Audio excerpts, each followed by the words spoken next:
Alhamdulillah, kita bersyukur kepada Allah Subhanahu wa taala kerana dengan limpah kurnia dan pilihannya, maka pada malam yang berbahagia ini dapat lagi kita berada di dalam salah satu daripada taman syurganya di muka bumi ini, iaitu majlis pengajian kitab Ihya Ulumuddin bagi kali yang ke-9.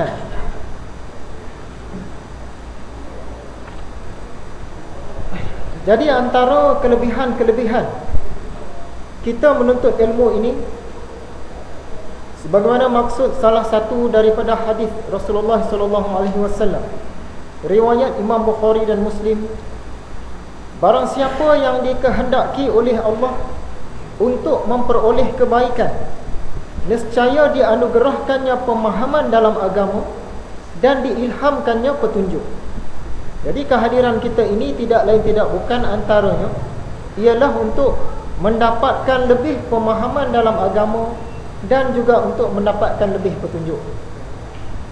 Dalam hadis riwayat Imam Tirmizi pula dikatakan, maksudnya kelebihan orang berilmu berbanding orang abid. Abid ini ialah orang yang banyak beribadah. Kelebihan orang berilmu berbanding orang abid adalah seperti kelebihan aku, yakni Rasulullah, berbanding orang yang paling rendah dalam kalangan sahabatku. Kita boleh nampaklah betapa jauhnya beza antara orang yang berilmu dengan orang yang tidak berilmu. Seolah-olah kelebihan Rasulullah berbanding sahabat dia yang paling bawah sekali. Hadis riwayat Abu Daud dan Tirmizi pula, maksudnya kelebihan orang berilmu berbanding orang abid adalah seperti kelebihan bulan purnama berbanding bintang-bintang. Kita tengok pada malam bulan penuh, betapa besarnya, betapa bersinarnya bulan tadi, berbanding dengan bintang-bintang walaupun banyak tapi semua kecil-kecil pada pandangan mata kasar kita. Sebegitulah kelebihan ulama berbanding dengan kita orang biasa-biasa.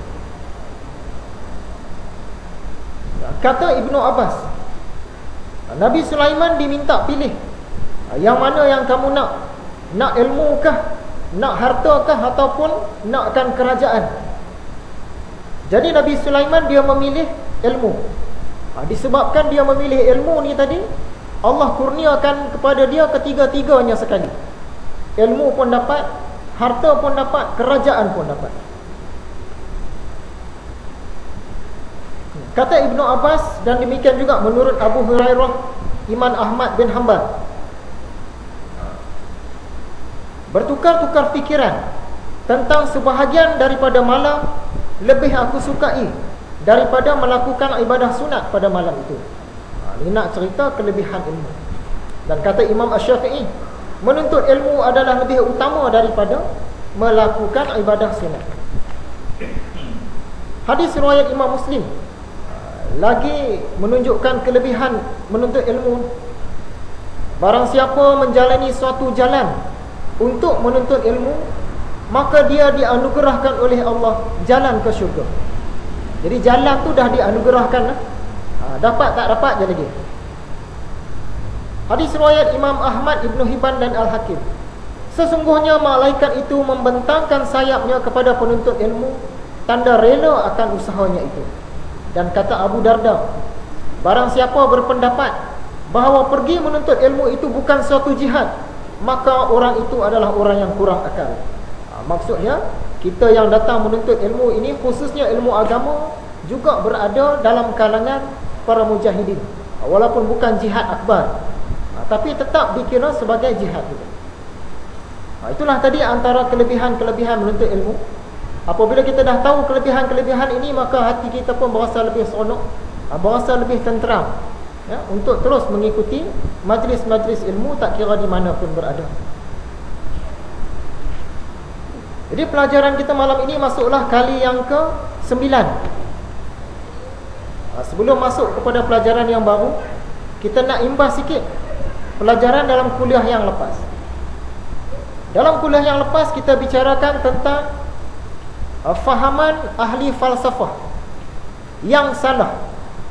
Ajaran falsafah ni ada yang betul, ada yang salah. Yang salah tu yang kita nak tolak, yang ditolak oleh Imam Al-Ghazali. Jadi secara ringkasnya kita pergi seimbas lalu. Siapakah antara tokoh falsafah yang dimaksudkan oleh Imam Al-Ghazali? Tokoh falsafah ni ramai. Yang dimaksudkan ialah Socrates, Plato, Aristotle, Al-Farabi, Ibn Sina, dan kemudiannya Ibn Rushd. Cuma Ibn Rushd ni dia lahir selepas zaman Imam Ghazali. Socrates ini guru kepada Plato, Plato pula guru kepada Aristotle, Aristotle guru kepada Alexander the Great. Mereka ini semua ahli falsafah. Dalam ajaran-ajaran yang mereka sebarkan ini, ada ajaran yang benar dan ada ajaran yang salah. Jadi Imam Al-Ghazali dia nak tolak bahagian yang salah. Apakah ilmu-ilmu dalam bidang falsafah ni? Imam Ghazali dia gariskan 6 cabang ilmu. Ilmu matematik, bagus kan? Ilmu mantik, bagus. Ilmu ketuhanan, dalam bahagian ini nanti ada masalah. Ilmu alam, bagus. Ilmu siasah, ilmu politik, bagus. Ilmu akhlak ataupun ilmu moral, bagus. Ahli falsafah ni disebabkan banyak sangat jenis-jenis dia. Imam Al-Ghazali dia pecahkan kepada 3 kumpulan yang besar. Yang pertama golongan Dahriyun, yang kedua golongan Tabi'iyun, dan yang ketiga golongan Ilahiyun. Mula-mula kita tengok golongan Dahriyun dulu. Golongan Dahriyun ini tuan-tuan, mereka menafikan kewujudan Tuhan. Bagi mereka alam ini jadi dengan sendirinya. Makhluk ini seluruhnya jadi dengan sendirinya. Tidak ada siapa-siapa yang mencipta. Unsur itu campur unsur ini entah macam mana kan jadi. Jadi alam, jadi bumi, jadi manusia, jadi haiwan. Campuran-campuran antara unsur-unsur ni tadi. Jadi ringkas cakap, mereka ini ialah golongan etis, golongan mulhid, tidak beragama, tak percaya kepada mana-mana Tuhan. Golongan ini golongan zindik. Nanti insya-Allah kita akan masuk dalam bab tauhid. Lama lagi lah, lambat lagi. Di sana kita akan huraikan hujah-hujah kita untuk mematahkan hujah-hujah golongan yang tidak beragama ini. Mereka ini cakap pandai, dan sampai ke hari ini pun ramai. Sebahagiannya tu golongan terpelajar pula tu. Golongan ahli falsafah yang kedua, golongan Tabi'iyun. Golongan Tabi'iyun ini dia baik sedikit daripada golongan Dahriyun. Golongan Dahriyun tadi dia kata tak ada langsung Tuhan, pencipta ni tak ada, ilah ni tak ada. Tapi golongan Tabi'iyun dia kata ada. Cuma mereka ni tak ada lah masuk mana-mana agama, cuma dia yakin pencipta tu ada. Dari mana mereka tahu kata pencipta ni ada? Sebab golongan Tabi'iyun ini mereka rajin buat kajian. Dia kaji tentang alam, tentang perjalanan bintang-bintang, perjalanan falak. Dia tengok betapa cantiknya perjalanan falak-falak di atas sana tu. Jadi dia kata sedemikian cantik, canggih dan tepatnya perjalanan falak ni, dah tentu ada kuasa yang buat. Dari situ dia mula percaya adanya Tuhan. Mereka ni juga dia kaji tentang tumbuh-tumbuhan, proses fotosintesis daripada biji benih jadi pokok, dia kaji semua. Dia juga mengkaji manusia dan haiwan. Dia bedah, dia kaji sistem jantung, sistem usus semua. Apabila dia kaji itu, dia kata yang ni susunan ni semua cantik, mustahil boleh jadi sendiri, mesti ada sesuatu kuasa yang menjadikannya. Dari situ mereka ni percaya bahawa alam makhluk ini ada Tuhan, ada pencipta dia. Jadi baik sikit daripada golongan Dahriyun. Golongan Dahriyun tadi dia kata tak ada langsung pencipta, alam ni jadi dengan sendiri, lepas kita mati jadi habuk, debu, hancur lah. Tapi bagi golongan Tabi'iyun, mereka kata memang ada Tuhan, cuma mereka ni tak masuk mana-mana agama. Nak kata kitab-kitab suci dia tak percaya, mana-mana rasul kah, mana-mana nabi kah dia tak percaya, mana-mana agama dia tak percaya, cuma dia yakin ada Tuhan saja. Dan sebahagian daripada mereka golongan Tabi'iyun ini, dia percaya hari akhirat, selepas kita mati nanti akan hidup balik. Yang tu dia percaya, sebahagiannya, tapi sebahagian kecil. Sebahagian besarnya dia tolak semua tu. Dia cuma percaya betul-betul ada Tuhan saja. Hari kiamat dia tak percaya, siksa kubur dia tak percaya, dosa pahala tak percaya, syurga neraka semua pakat tak percaya. Jadi golongan ini menurut Imam Al-Ghazali juga golongan zindik. Kalau masuk golongan ni mudah. Sebab apa? Percaya, yakin Tuhan ada. Amal ibadah tak payah buat. Halal haram pun tak payah ambil tahu. Dosa pahala tak payah ambil berat. Cuma dari segi moral saja, fikir sendiri mana yang baik, mana tak baik, mana boleh buat, mana tak boleh buat. Yang tu saja. Golongan yang ketiga dalam golongan ahli falsafah ini ialah golongan ilahiyun. Golongan ini dia rapat dengan agama Islam. Bahkan sebahagian daripada orang Islam menganut fahaman ini, termasuklah Al-Farabi dan Ibn Sina dan Ibn Rushd. Yang mengasaskan golongan ini, tokoh-tokoh utama dia ialah Socrates, Plato, Aristotle. Kemudian diikuti oleh Al-Farabi, Ibn Sina. Jadi mereka ni percaya Tuhan ada, percaya Tuhan menjadikan alam ini, percaya siksa kubur, percaya alam akhirat, percaya syurga neraka, lebih kurang kita lah. Tapi dalam banyak-banyak perkara yang mereka percaya ni, ada 3 perkara besar yang Imam Ghazali dia kata benda ni kufur, benda ni kena tolak. Apakah 3 pegangan golongan ahli falsafah ni yang kena tolak? Yang pertama, menurut ahli falsafah, pada hari akhirat nanti yang akan dibangkitkan semula hanyalah roh. Jasad kita tak bangkit dah. Jadi yang kena siksa, yang kena timbang, yang masuk syurga, masuk neraka, itu roh. Jasad tak terlibat. Padahal kalau mengikut agama Islam, bila kita bangkit semula nanti, hidup semula nanti, kita bangkit dan hidup dengan roh, dengan jasad sekali. Dua-dua sekali. Masuk syurga pun sama, masuk neraka pun sama. Syurga dan jasad sekaligus. Jadi kita tolaklah fahaman golongan ini yang mengatakan bila bangkit nanti roh saja, jasad tak bangkit dah. Kita tolaklah fahaman tu. Yang kedua, bagi golongan ahli falsafah ilahiyun ini, Tuhan tidak maha mengetahui. Tuhan dia banyak tahu, tetapi dia tahu secara universal, secara besar-besar saja. Secara terperinci dia tak tahu. Ini pun bertentangan dengan ajaran Islam. Sebab kalau mengikut agama Islam, Tuhan maha mengetahui. Dia tahu segala-galanya, yang terperinci ke, yang besar-besar ke, juz'i ke, semua dia tahu. Apa yang akan berlaku, apa yang sedang berlaku, apa yang sudah berlaku, semua Tuhan tahu. Bahkan dia yang rancang semua tu. Bila dia rancang tu siap-siap sejak azali. Apabila dia menjadikan makhluk ni, dia hendak membuktikan segala perancangan dia. Itu salah satu sebab dia menjadikan makhluk. Dia rancang sejak azali dah. Nak buktikan tu, dia cipta makhluk. Perancangan dia berjalan. Jadi mengikut agama Islam, Allah dia tahu semua. Tapi kalau mengikut ahli falsafah golongan ilahiyun, Allah tak tahu semua. Bertentangan. Dan fahaman yang ketiga yang kita tolak, menurut ahli falsafah ni, alam qadim. Alam makhluk ni qadim. Maksud dia siap-siap dah ada dah. Tapi mereka kata Tuhan cipta, tapi siap-siap dah ada dah. Sejak azali dah ada dah. Ini pun bertentangan dengan ajaran Islam. Kalau mengikut ajaran Islam, pada azali dulu yang ada hanya Allah. Lepas tu baru Allah ciptakan alam makhluk. Barulah jadi makhluk. Jadi makhluk ni hudus lah, hadis, baharu. Makhluk ni dia tidak qadim. Tapi bagi ahli falsafah, makhluk ni qadim. Inilah 3 ajaran kaum falsafah ilahiyun yang pada Imam Ghazali, yang 3-3 ni wajib ditolak.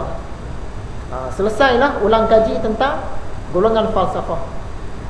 Kemudian tuan-tuan, dalam kuliah yang lepas juga kita ada sentuh sepintas selalu isi kandungan seminar Kusufian 2 di Air Kuning tu.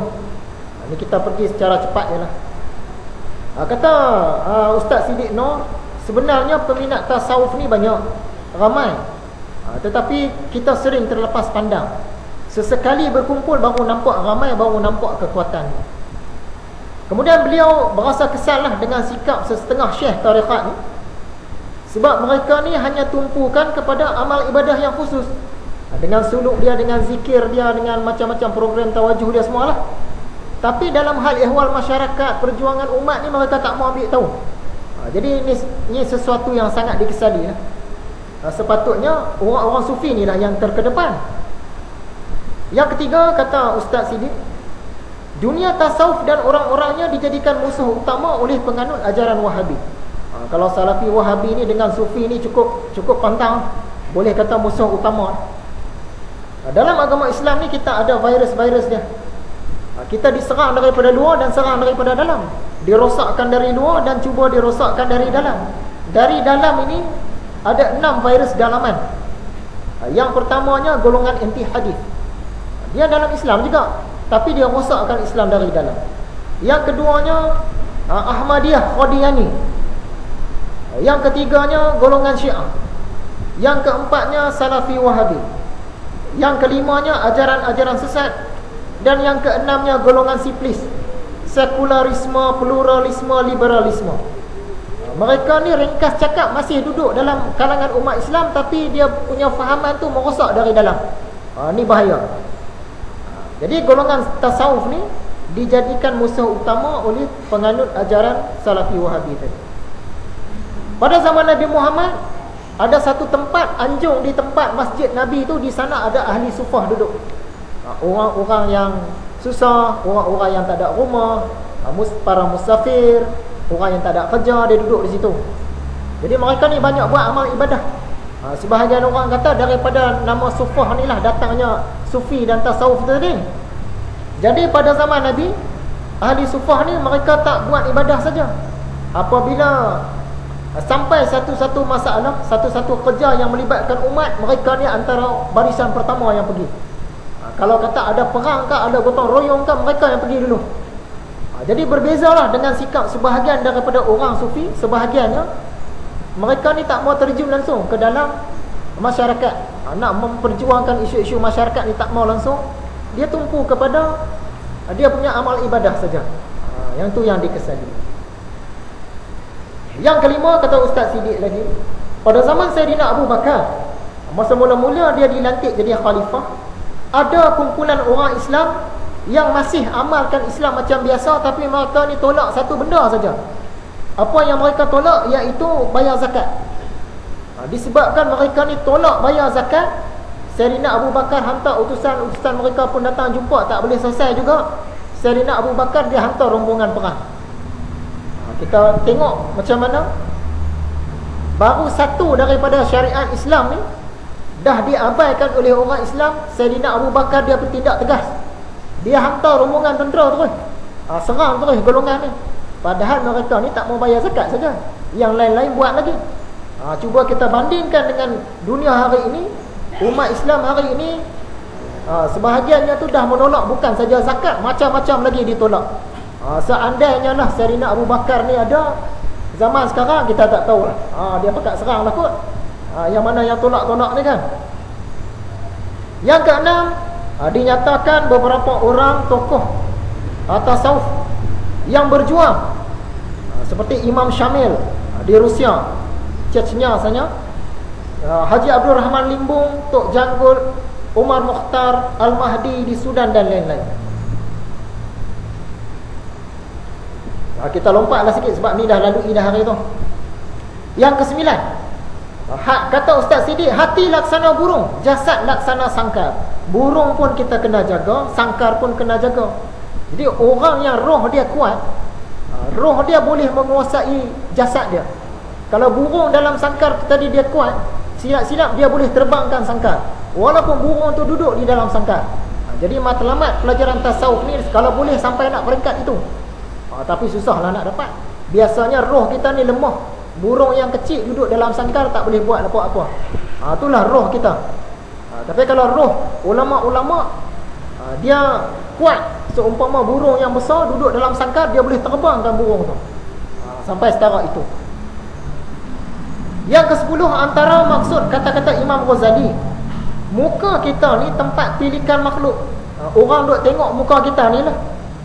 Jadi disebabkan muka kita ini tempat tilikan makhluk, yang inilah yang kita sangat-sangat nak cuci, sangat-sangat nak hias, sangat-sangat nak soleh. Tapi dalam masa yang sama kita terlupa satu lagi wajah kita, iaitu hati. Hati kita ni kita kurang nak cuci, kurang nak hias, kurang nak soleh. Sebab dia benda di dalam. Kita duk rasa macam tak ada siapa yang nampak, padahal wajah yang di dalam tu lagi terang. Allah dah tengok yang tu. Yang itulah yang nak bawa kita ni ke syurga ke neraka ke nanti. nak mendapatkan kejayaan di akhirat tu, dia lebih kepada yang wajah yang di dalam tu, iaitu hati. Jadi sebaik-baiknya muka kita, wajah kita yang di luar ni pun kita jaga, wajah kita yang dalaman tu lebih lagi nak jaga. Dan jalan nak menjaga persoalan hati ni tidak lain ialah dengan jalan tasawuf. Pelajaran tasawuf ni tuan-tuan, lagi berumur lagi senang nak dapat. Dia berbeza dengan pelajaran yang lain-lain. Pelajaran-pelajaran yang lain, walaupun pelajaran agama, dia masa muda, masa kanak-kanak, masa remaja senang dapat. Tapi pelajaran tasawuf, bila dah berumur lagi senang dapat. Dia berbeza. Apabila kita punya jasad semakin lemah, umur dah 40, 50, jasad makin lemah, masa tu fikiran kita makin matang. Dia berlawan.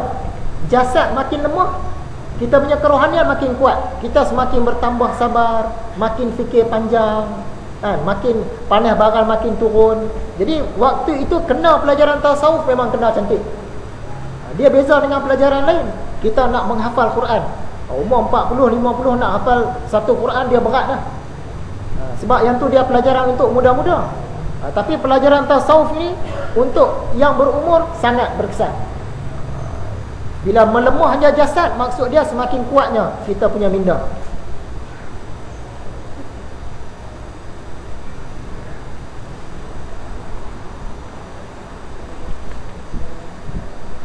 Kemudian kata Ustaz Saleh Said, lompat lagi. Kata Ustaz Saleh ini, ada kalanya kita terlalu sibuk dengan gerak kerja perjuangan. Oleh sebab itu kadang-kadang kita terlupa akan soal dalaman diri kita. Yalah, kerja-kerja gerak kerja kita banyak, tapi membuatkan kadang-kadang tu kita lupa gerak kerja yang batin, yang rohani, yang bersifat kejiwaan tu tadi. Antara punca matlamat perjuangan kita masih gagal dicapai ataupun tertangguh adalah kerana para pejuangnya berhati kotor. Berjuang dah, pejuang ramai, tapi tak menang-menang juga lagi. Salah satu puncanya ialah kerana hati kita ni bersarang dengan sifat-sifat mazmumah. Disebabkan itu bantuan Allah tu dia tertahan. Rasa-rasa boleh menang dah ni lawan ni, tapi tak menang-menang juga. Disebabkan para pejuang itu banyak yang berhati kotor. Kena bagi bersih yang tu, insya-Allah boleh menang. Lompat lagi. Kata Ustaz Muqtas Senik, lebih 40 orang ulama besar telah mensyarahkan kitab Hikam Ibnu Athaillah. Ni kitab tasawuf lah, peringkat tinggi. Kemudian kata dia, kita dimasukkan ke syurga dari segi hakikatnya adalah atas rahmat Allah, bukannya atas amalan-amalan kita. Yang ini pelajaran dalam tasawuf lah ni. Kita ni diletakkan dalam syurga bukan sebab banyaknya amal-amal kita, bukan sebab kita handal dengan ilmu-ilmu kita, tapi dari segi hakikatnya semuanya atas pilihan Tuhan. Dia nak pilih siapa-siapa yang dia suka masuk syurga, yang itulah masuk, bukan kerana amal-amal kita. Jadi kita jangan mensandarkan diri kita ni kepada amal-amal kita. Banyak amalan ni, sehari 2 rakaat sembahyang sunat saja ni, rasa okey dah ni. Di sisi Tuhan tu mungkin tak ada apa-apa. Antara bukti dia, kadang-kadang budak-budak baru lahir hidup berapa hari lepas tu meninggal dunia. Kalau ikut ajaran Islam, budak tadi masuk syurga, padahal budak ni dia tak sempat beramal pun. Semayang pun tak pernah, puasa tak pernah, naik haji lagi dah tak pernah. Tapi kenapa dia boleh ke syurga? Sebab pilihan Tuhan. Begitu juga dengan orang yang baru masuk Islam.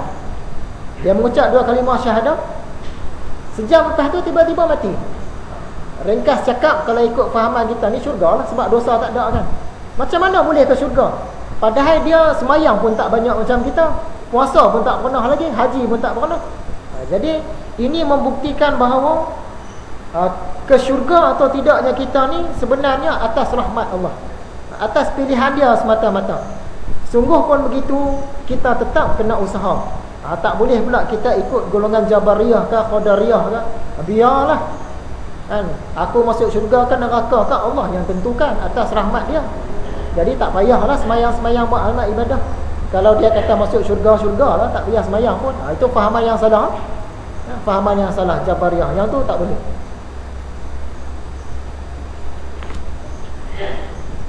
Yang keempat, biasanya Usia kemenangan lebih panjang daripada usia manusia. Datuk kita dulu dia berjuang tapi tak menang. Sambung pula dengan bapak kita berjuang tak menang juga. Sambung pula dengan kita tak menang-menang lagi. Sambung dengan anak kita kok-kok nak menang. Kenapa usia kemenangan ni dia panjang? Salah satu hikmah dia, Tuhan memang nak pilih pejuang-pejuang dia supaya mati dalam keadaan sedang berjuang. Takut nanti bila dah menang tu dia leka, dah menang dah, tak payah juang. Memang Allah nak pilih datuk kita tu mati dalam perjuangan, bapak kita tu mati dalam keadaan sedang berjuang, dan kita pun mungkin mati dalam keadaan sedang berjuang. Sebab itulah tak menang-menang lagi. Dia rasanya sekadar itu sajalah kita punya imbas kembali. Sekarang nak masuklah pelajaran untuk malam ini. Hadirin yang dirahmati Allah sekalian. Jadi tajuk kita hari ini ialah kualiti diri 5 imam mazhab fiqh. 5 imam mazhab fiqh. Kata Imam Al-Ghazali, adapun ulama fiqh yang menjadi pemimpin ilmu fiqh dan pahlawan umat, yakni mereka yang banyak pengikutnya pada mazhab-mazhab itu adalah 5. Ada 5 orang mujtahid mutlak yang ramai pengikut dia. Sebenarnya ramai lagi, tapi masing-masing pengikut tu sikit, lama kelamaan hilang terus. Sampai hari ini yang ada 4 saja. Pada zaman Imam Ghazali ada 5 yang besar, iaitu Imam Asy-Syafi'i, Imam Malik pengasas mazhab Maliki, Imam Ahmad bin Hanbal pengasas mazhab Hanbali, Imam Abu Hanifah pengasas mazhab Hanafi, dan Imam Sufyan Ats-Tsauri pengasas mazhab Ats-Tsauri. Cuma selepas zaman Imam Ghazali, mazhab Ats-Tsauri ni pun habis. Sebab Ats-Tsauri ni dia ada masalah dengan pemerintah, dengan khalifah. Dia suka rajin duk melawan. Mana yang salah tu dia duk rajin cakap terang-terang. Jadi dia diburu oleh pemerintah. Anak murid dia tak cukup ramai. Lama kelamaan hilang, pupus macam tu saja. Tinggallah 4 saja mazhab sebagaimana yang ada hari ini. Kata Imam Al-Ghazali, pada 5 orang mazhab fiqh ini, mereka ada ciri-ciri, ada kualiti tertentu. Yang pertama, mereka ini orang abid. Maksudnya kuat beribadah, banyak beribadah. Yang kedua, mereka ini orang alim. Maksudnya banyak ilmu agama, ilmu-ilmu peringkat tinggi. Yang ketiga, mereka ini orang-orang yang zahid, zuhud. Maksudnya tak terpengaruh langsung dengan kehebatan dunia.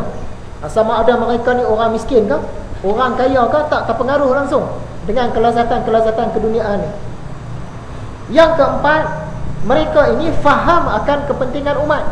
Dan yang kelima, mereka ini bersifat ikhlas dalam mengajar agama. Kata Imam Ghazali, mengharap akan wajah Allah Ta'ala semata-mata. Ringkas cakap, ikhlaslah.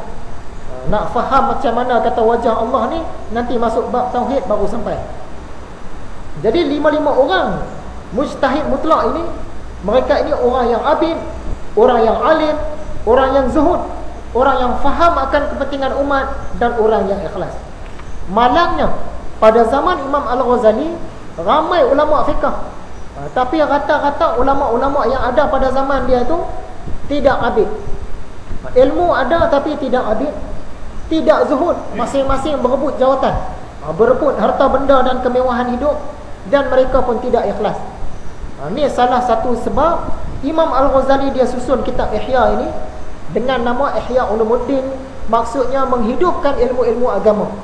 Pada zaman dia itu, ulama ramai, ilmu agama pun meningkat. Ilmu-ilmu ni tersebar luas, zaman kegemilangan Islam. Tapi seolah-olah tak ada jiwa, seolah-olah mati. Sebab itu dia kata menghidupkan ilmu-ilmu agama. Mula-mula kita tengok Imam Asy-Syafi'i.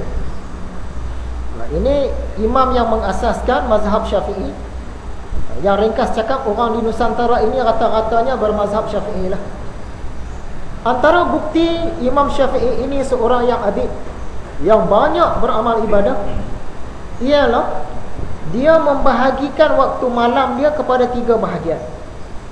Satu bahagian untuk ilmu, nak muzakarah ke, nak buat kajian ke, nak menghafal ke.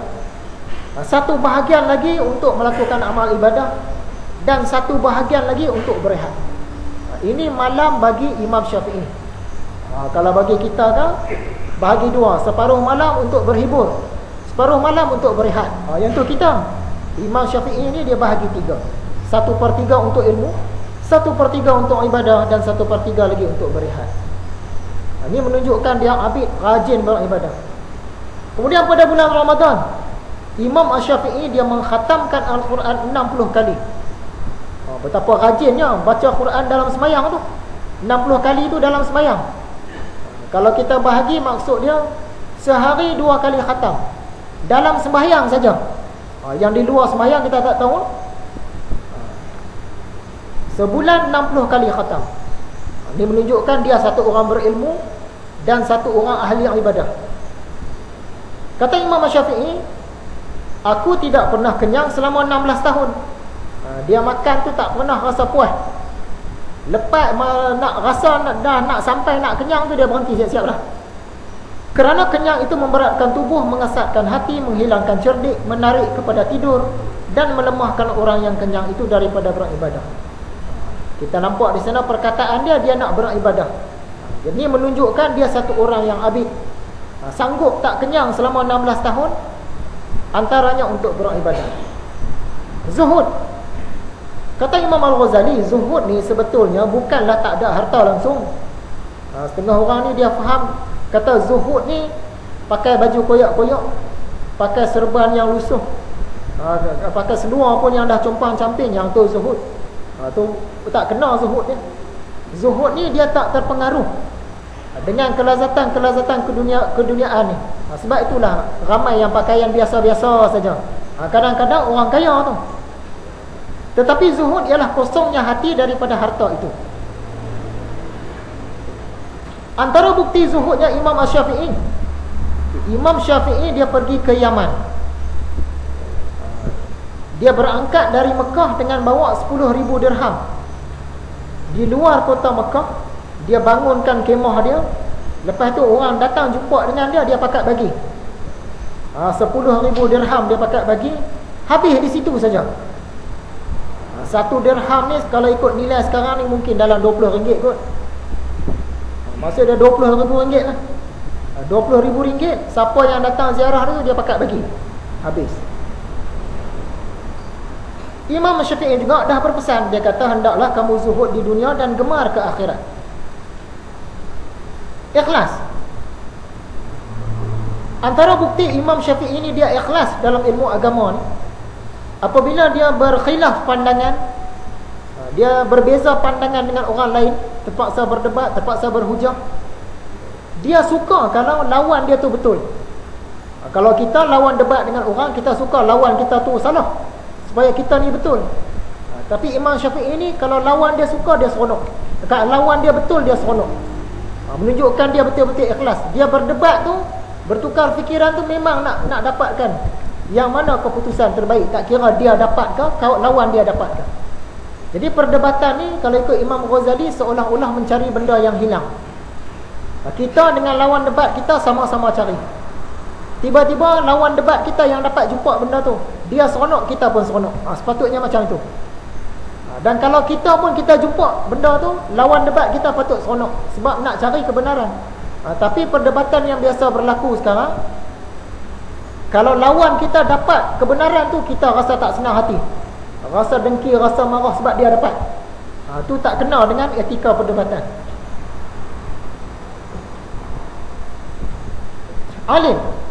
Antara bukti Imam Syafi'i ini seorang yang alim, maksud dia mahir ilmu-ilmu agama ni.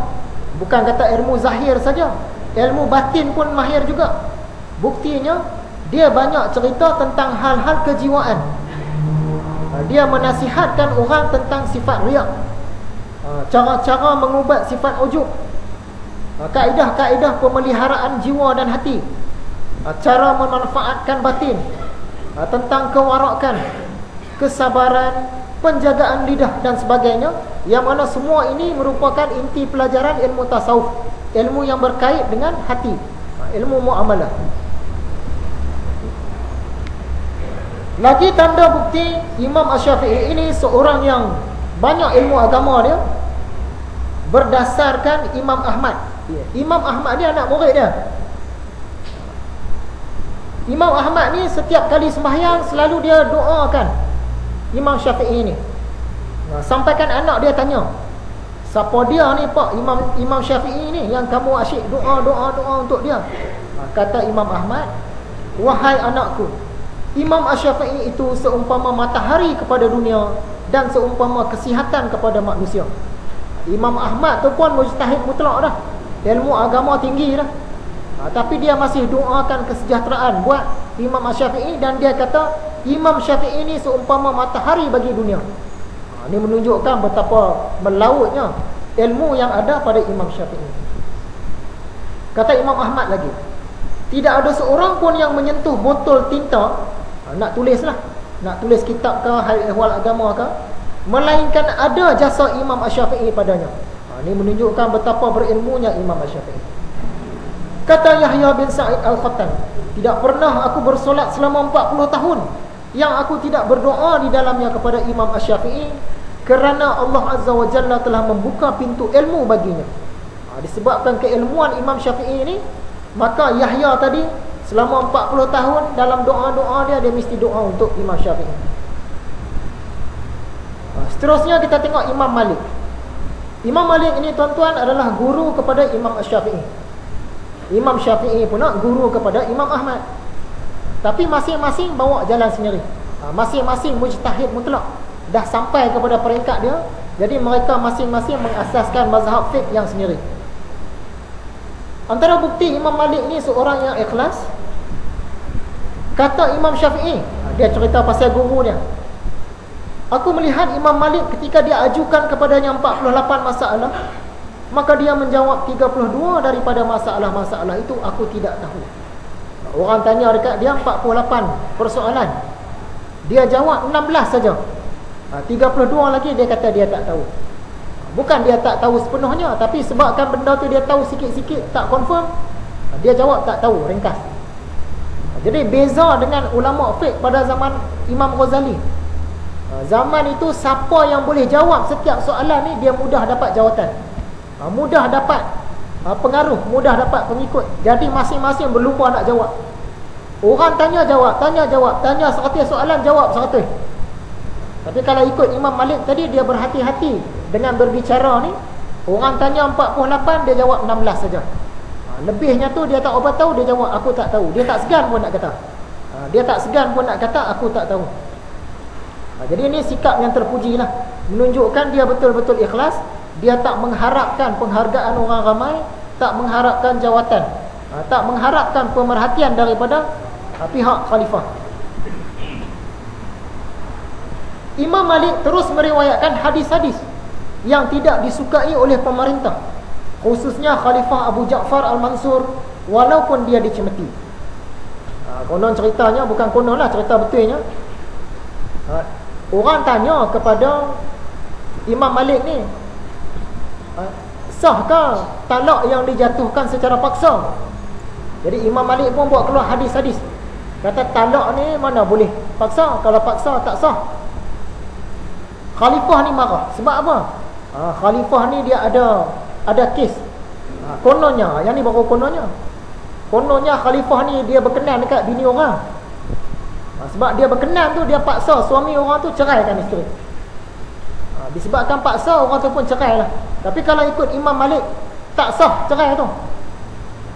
Walaupun ada hadis, khalifah kata kamu jangan cerita hadis ni kat orang lain. Sebab dia nak juga isteri orang tu tadi, jangan cerita. Yang Imam Malik tadi dia tak kisah, orang tanya dia cerita. Disebabkan itu dia ni kena cemeti, kena sebat oleh orang yang disuruh oleh khalifah lah. Kena sebat, kena tangkap, kena sebat. Kena sebat pun tak apalah, sebab dia ikhlas.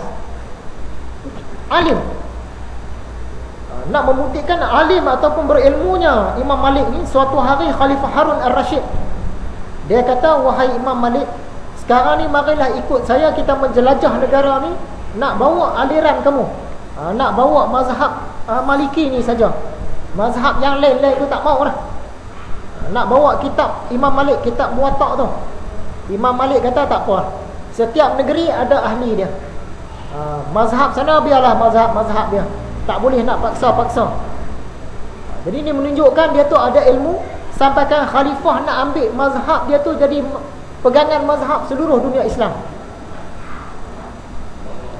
Kata Imam Syafi'i, anak murid kepada Imam Malik, apabila disebut nama ulama, maka Malik adalah bintangnya yang cemerlang, dan tidak ada seorang pun yang lebih banyak jasanya kepada aku daripada Imam Malik. Ini membuktikan berilmunya Imam Malik. Zuhud. Zuhud ni kita bagi tahu tadi, tidak terpengaruh dengan keduniaan. Tak kira lah orang tu kaya ke miskin, kadang-kadang orang tu memang kaya. Dia dapat pusaka, harta pusaka banyak, orang kaya, tapi tak masuk pun dalam hati dia. Dia sikit pun tak terpengaruh. Khalifah Al-Mahdi, dia tanya kepada Imam Malik, tuan ni ada rumah ke tak ada? Jawab Imam Malik, tak ada. Padahal dia tu imam, imam besar zaman itu, rumah pun tak ada. Seterusnya, Khalifah Harun Ar-Rashid pernah bertanya soalan yang sama. Tuan Imam, kamu ada rumah ke tak ada? Saya tak ada rumah. Okay, disebabkan kamu tak ada rumah, saya hadiahkan 3,000 dinar. Jadi duit ini ikut kamu lah nak guna buat apa, tapi saya cadangkan buat rumah lah. Beli rumah, buat rumah. Okay, 3,000 dinar. Kalau zaman sekarang ni 1 dinar dekat-dekat RM600 lah. Kalau 3,000 dinar, banyak lah. 600 kali 3,000, RM1,800,000 lah kot. Lebih kurang tu lah, RM1,800,000. Suruh beli rumah, rumah RM1,800,000. Tapi Imam Malik, dia tak beli buat rumah. Dia keluarkan duit tu pada jalan agama. Dia bagi pada orang miskin, pada fisabilillah. Dapat RM1,800,000, 3,000 dinar. Ini menunjukkan dia satu orang yang zuhud. Tak terpengaruh pun dengan 1,8 juta tadi. Cuma kita orang awam, kita nak mengikut ulama-ulama ni, kenalah dengan makam kita. Jangan pula kita kata, tengok Imam Malik pun tak ada rumah, aku pun nak jual lah rumah semua. Semua duit-duit bagi pada ni, pada gerakan Islam. Tak payah, baju pun sehelai saja. Dia tak kenal lah. Sesuai lah Imam Malik, dia buat macam itu dengan makam dia. Nama pun imam, dia pergi ke mana-mana pun orang sambut. Makanan orang sediakan. Kalau dia masuk kampung kita, tak ada rumah, tak ada hotel pun, kita jemput duduk rumah. Jadi ke mana-mana pun dia tak susah dah. Yang kita tadi orang biasa, tiba-tiba nak ikut dia. Bila kita nak ikut dia, duit pun tak ada, rumah pun tak ada, kenderaan pun tak ada, pakaian pun selai sepinggang saja.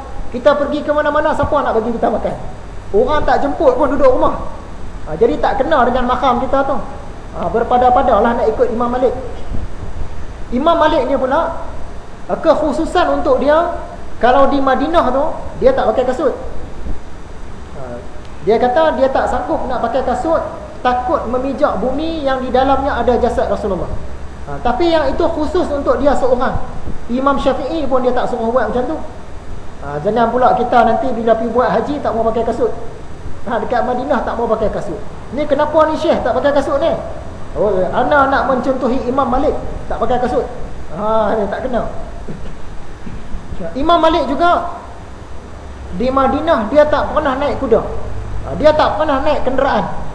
Pakai kasut pun tidak, naik kenderaan pun tidak. Sebab dia menghormati bumi Madinah yang di dalamnya ada jasad Rasulullah. Tapi itu khusus untuk dia saja. Orang lain tak boleh nak tiru. Sebab itu suatu hari orang hadiahkan kepada Imam Malik satu kuda dari Khurasan. Kuda yang sangat cantik, jenis kuda kuat, bakal perang punya kuda. Imam Syafi'i nampak di depan rumah, dia pun tanya. Dia kata, cantiknya kuda ni, siapa punya? Kata Imam Malik, kuda ni aku bagi kat kamu. Dia terus bagi je. Dia baru tegak je, terus bagi. Hebatnya Imam Malik. Kita tak boleh lah macam tu kan.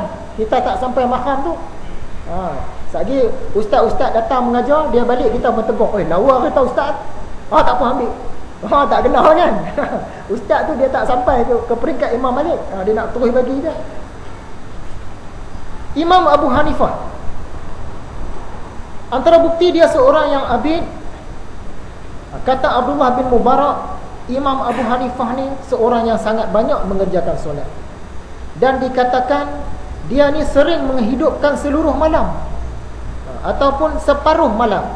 Setengah riwayat kata dia malam memang tak tidur, beribadah saja.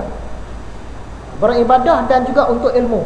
Sebahagian riwayat lagi pula kata ada waktu dia tidur sebahagian dan untuk jalan Allah sebahagian. Kita bayang ni, satu malam tak tidur. Satu hari Imam Abu Hanifah ni dia lalu kat tengah market. Tiba-tiba orang cakap, dia dengar orang cakap, kamu nampak tu Imam Abu Hanifah, dia ni lah orang yang waktu malam tak tidur. Kenapa dia tak tidur? Dia buat amal ibadah dengan ilmu saja. Padahal masa tu Imam Abu Hanifah ni dia memang tidur malam. Tapi bila dia dengar sangkaan orang kepada dia sedemikian hebat, lepas daripada itu dia pun malam dia tak mau tidur lah. Dia tumpu kepada amal ibadah. Ini membuktikan dia satu orang yang abid, ikhlas dan zuhud. Khalifah Yazid nak lantik Imam Abu Hanifah sebagai pengurus Baitul Mal. Zaman itu siapa dapat pegang jawatan di Baitul Mal ni kira orang kaya. Perbendaharaan negara Baitul Mal zaman tu. Tapi tak mau, orang lain berebut nak, dia tak mau. Disebabkan dia tak mau tu tadi, dia dipukul 20 kali. Disebat 20 kali. Orang nak bagi jawatan Menteri Keuangan, dia boleh tak mau. Dah lah tak mau, kena sebat pula. Tak mau juga, sebat pun sebat lah tak mau. Ni membuktikan dia memang ikhlas. Abdullah bin Mubarak pula kata, apabila orang sebut tentang nama Abu Hanifah, adakah engkau sebutkan seorang lelaki yang diberikan kepadanya dunia dengan segala kemewahannya, lalu dia lari daripada kemewahan itu? Ni nak tunjukkan dia satu orang yang zuhud. Dia kalau nak jadi kaya, nak jadi jutawan, millionaire, billionaire, trillionaire boleh zaman itu. Tapi dia tak mau, sampai kena sebat. Khalifah Abu Ja'far Al-Mansur menghantar orang memberikan wang 10,000 dirham. Satu dirham tadi sekarang ni lebih kurang RM20 lah. Kalau 10,000 dirham dalam RM20,000 lah. Kira hadiah bagi kepada Imam Abu Hanifah. Imam Abu Hanifah dia tak mau ambil. Masuk orang hantar ke rumah dia tu, dia selimut diri dah. Jadi ahli rumah dia lah ambil, anak dia kan, isteri kan ambil 20,000 tadi. Lepas tu dia pesan, dia kata, duit ni kamu letak dekat bucur rumah. Nanti kalau aku dah mati, dia pesan pada anak dia, duit ni bagi balik kepada khalifah.